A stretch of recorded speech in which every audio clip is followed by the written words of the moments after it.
हर हर शंकर, जय जय शंकर। कल्पेश्वर मंदिर उत्तराखंड के प्रमुख धार्मिक स्थलों में से एक है। यह मंदिर उर्गम घाटी में समुद्र तल से लगभग 2134 मीटर की ऊंचाई पर स्थित है। इस मंदिर में जटा या हिंदू धर्म में मान्य त्रिदेवों में से एक भगवान शिव के उलझे हुए बालों की पूजा की जाती है। कल्पेश्वर मंदिर पंच केदार तीर्थ यात्रा में 5वें स्थान पर आता है। वर्ष के किसी भी समय यहाँ का दौरा किया जा सकता है। इस छोटे से पत्थर के मंदिर में गुफा के माध्यम से पहुंचा जा सकता है।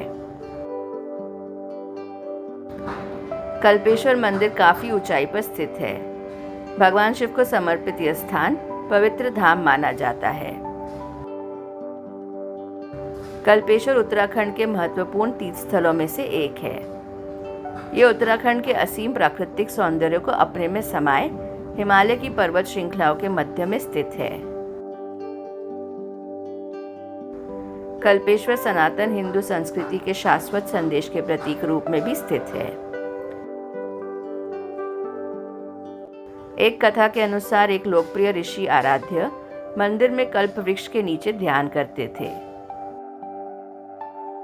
यह भी माना जाता है कि इसी स्थान पर उन्होंने अप्सरा उर्वशी को बनाया था।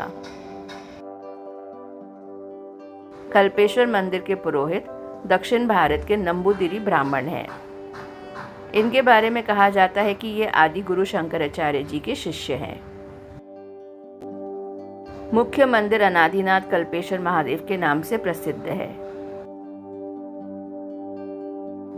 इस मंदिर के समीप एक कलेवर कुंड है। इस कुंड का पानी सदैव स्वच्छ रहता है और यात्री लोग यहाँ से जल ग्रहण करते हैं। इस पवित्र जल को पीकर अनेक व्याधियों से मुक्ति पाते हैं। यहाँ साधु लोग भगवान शिव को अधैर्य देने के लिए इस पवित्र जल का उपयोग करते हैं तथा पूर्व प्रण के अनुसार तपस्या भी करते हैं। कल्पेश्वर का रास्ता एक गुफा से होकर जाता है। मंदिर तक पहुंचने के लिए गुफा के अंदर लगभग 1 किलोमीटर तक का रास्ता तय करना पड़ता है, जहां पहुंचकर श्रद्धालु भगवान शिव की जटाओं की पूजा करते हैं। कल्पेश्वर के बारे में पौराणिक ग्रंथों में विस्तार पूर्वक उल्लेख किया गया है। इस पावन भूमि के संदर्भ में कुछ रोचक कथाएं भी प्रचलित हैं, जो इसके महत्व को विस्तार पूर्वक दर्शाती हैं। माना जाता है कि ये वही स्थान है जहां महाभारत के युद्ध के पश्चात विजयी पांडवों ने युद्ध में मारे गए अपने संबंधियों की हत्या करने की आत्मग्लानि से पीड़ित होकर इस शोक एवं पाप से मुक्ति पाने हेतु वेद व्यास से प्रायश्चित करने के विधान को जानना चाहा। व्यास जी ने कहा कि कुलघाती का कभी कल्याण नहीं होता, परंतु इस पाप से मुक्ति चाहते हो तो केदार जाकर भगवान शिव की पूजा एवं दर्शन करो। व्यास जी से निर्देश और उपदेश ग्रहण कर पांडव भगवान शिव के दर्शन हेतु यात्रा पर निकल पड़े। पांडव सर्वप्रथम काशी पहुंचे, शिव के आशीर्वाद की कामना की, परंतु भगवान शिव इस कार्य हेतु इच्छुक न थे। पांडवों को गोत्र हत्या का दोषी मानकर शिव पांडवों को दर्शन नहीं देना चाहते थे। पांडव निराश होकर व्यास द्वारा निर्देशित केदार की ओर मुड़ गए। पांडवों को आते देख भगवान शंकर गुप्त काशी में अंतर्ध्यान हो गए। उसके बाद कुछ दूर जाकर महादेव ने दर्शन न देने की इच्छा से माहिष यानी भैंसे का रूप धारण किया। वह अन्य पशुओं के साथ विचरण करने लगे। पांडवों को इसका ज्ञान आकाशवाणी के द्वारा प्राप्त हुआ। अतः भीम ने विशाल रूप धारण कर 2 पहाड़ों पर पैर फैला दिए, जिसके नीचे से अन्य पशु तो निकल गए, पर शंकर रूपी माहिष पैर के नीचे से जाने को तैयार नहीं हुए।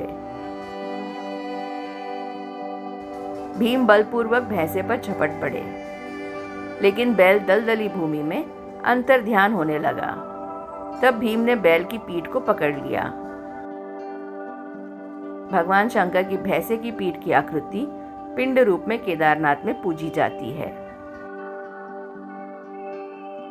ऐसा कहा जाता है कि जब भगवान शिव भैंसे के रूप में पृथ्वी के गर्भ में अंतर्ध्यान हुए तो उनके धड़ का ऊपरी भाग काठमांडू में प्रकट हुआ, जहां पर पशुपतिनाथ का मंदिर है। शिव की भुजाएं तुंगनाथ में, नाभि मध्य महेश्वर में, मुख रुद्रनाथ में तथा जटा कल्पेश्वर में प्रकट हुए। इन 4 स्थानों सहित केदारनाथ को पंच केदार भी कहा जाता है। शिव पुराण के अनुसार ऋषि दुर्वासा ने इसी स्थान पर वरदान देने वाले कल्प वृक्ष के नीचे बैठकर तपस्या की थी। तब से यह कल्पेश्वर कहलाने लगा।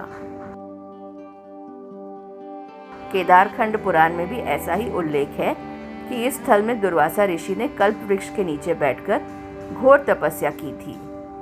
तभी से यह स्थान कल्पेश्वर नाथ के नाम से प्रसिद्ध हो गया। इसके अतिरिक्त अन्य कथा अनुसार देवताओं ने असुरों के अत्याचारों से त्रस्त होकर कल्प स्थल में नारायण स्तुति की और भगवान शिव के दर्शन कर अभय का वरदान प्राप्त किया था। कल्पेश्वर कल्प गंगा घाटी में स्थित है। कल्प गंगा को प्राचीन काल में हिरण्यवती नाम से पुकारा जाता था। इसके दाहिने स्थान पर स्थित तट की भूमि दुर्बसा भूमि कही जाती है। इसी जगह पर ध्यान बद्री का मंदिर है। कल्पेश्वर चट्टान के पाद में एक प्राचीन गुफा है, जिसके भीतर गर्भ में स्वयंभू शिवलिंग विराजमान है। कल्पेश्वर चट्टान दिखने में जटा जैसी प्रतीत होती है। देवग्राम के केदार मंदिर के स्थान पर पहले कल्प वृक्ष था। कहते हैं कि यहाँ पर देवताओं के राजा इंद्र ने दुर्वासा ऋषि के श्राप से मुक्त पाने हेतु शिव आराधना कर कल्पतरु प्राप्त किया था। यहाँ का सबसे नजदीकी रेलवे स्टेशन रामनगर है, जो यहाँ से 233 किलोमीटर की दूरी पर है। ऋषिकेश रेलवे स्टेशन 250 किलोमीटर की दूरी पर है। नजदीकी हवाई अड्डा देहरादून का जॉली ग्रांट है, जो लगभग 260 किलोमीटर की दूरी पर स्थित है। कल्पेश्वर तक पहुंचने के लिए ऋषिकेश, देहरादून और हरिद्वार से बस सेवाएं भी उपलब्ध हैं। बाबा के ऐसे ही प्राचीन मंदिरों के दर्शन के लिए जुड़े रहिए हमारे साथ। खुश रहिए और सदैव जपते रहिए। हर हर महादेव।